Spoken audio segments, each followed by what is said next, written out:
Bonjour, je suis Rémi du département technique France et bienvenue pour une nouvelle vidéo AirZone. Si vous rencontrez un dysfonctionnement sur une ou plusieurs zones, telles qu'une surchauffe, une ouverture-fermeture anormale, une zone soufflant simultanément avec une autre ou un volet qui semblerait défectueux, veuillez suivre cette procédure afin de diagnostiquer le problème. Attention, nous vous conseillons de confier cette procédure directement à votre installateur ou à un professionnel.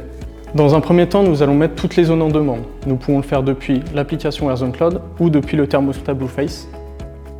Vous cliquez sur zone 1 et vous allumez toutes les zones.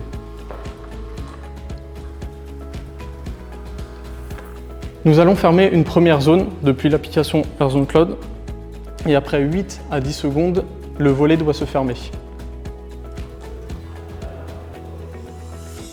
Nous pouvons voir que le volet du coup s'est fermé. Nous allons rallumer la zone depuis le thermostat Blueface et voir qu'il s'ouvre bien. Il faudra faire la même procédure sur chaque zone afin de vérifier l'ouverture et fermeture des volets. Suite à cette procédure, si un moteur reste ouvert ou reste fermé, il faudra se situer directement sur la platine centrale et au niveau des moteurs afin de poursuivre le diagnostic. Cela peut provenir d'un problème électronique ou mécanique.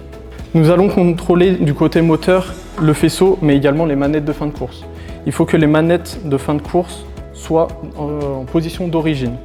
Il faut également vérifier le faisceau. Il ne doit pas être débranché, pas coupé, ni pincé. Nous allons débrancher le connecteur directement sur le moteur du M+ et M-, mettre nos pointes de multimètre entre ce M+ et M-. Il faudra débrancher le pont d'alarme et une fois que la LED apparaît sur la carte centrale, nous sommes censés avoir une tension de 12 volts continue.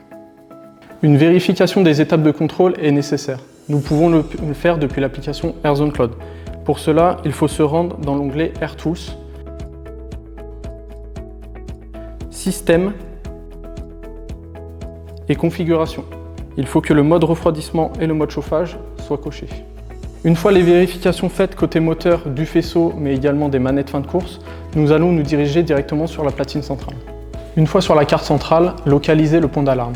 C'est un petit connecteur vert avec un petit chêne gris branché dessus. Vous le débranchez. Une séquence de LED rouge va apparaître sous chaque sortie moteur au niveau de la carte centrale, indiquant l'information de la fermeture des moteurs.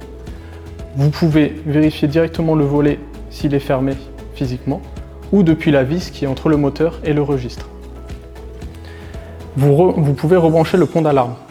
Une séquence de LED verte va apparaître sous chaque sortie moteur au niveau de la carte centrale, indiquant l'ouverture des registres.